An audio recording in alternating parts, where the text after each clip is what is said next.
мирҳомуддин камолзода муовини вазири тандурустӣ ва ҳифзи иҷтимоии тоҷикистон мегӯяд, ташхиси коронавирус дар нисбати марди 60сола дар озмоишгоҳи коронавирусӣ дар шаҳри Душанбе анҷом шудааст. муовини вазир гуфт, ташхис баъд аз он анҷом шуд, ки ин мард бо доштани таби баланд ва сулфа ба беморхонаи ноҳияи Ҷабор Расулов муроҷиат кардааст.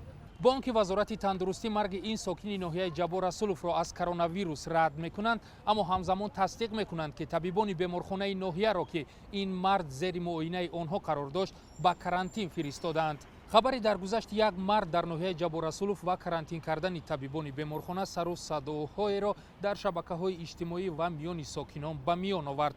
бархе мақомотро ба пинҳонкорӣ муттаҳам карданд, аз ҷумла ин ки то куҷо дар минтақаҳои Тоҷикистон тести коронавирус дастрас шудааст, ки мақомот марди фавтида дар Ҷабор Расуловро аз ташхис гузарониданд. муовини вазири тандурустии Тоҷикистон мегӯяд, айни ҳол ғайр аз Душанбе дар дигар минтақаҳои кишвар имкони анҷоми ташхиси коронавирус вуҷуд надорад ва намунаҳои озмоиш аз афроди гумонбар гирифта шуда ба пойтахт интиқол меёбанд. ба гуфтаи ӯ 8 вирусолог дар Душанбе ба ташхиси тестҳои коронавирус машғуланд.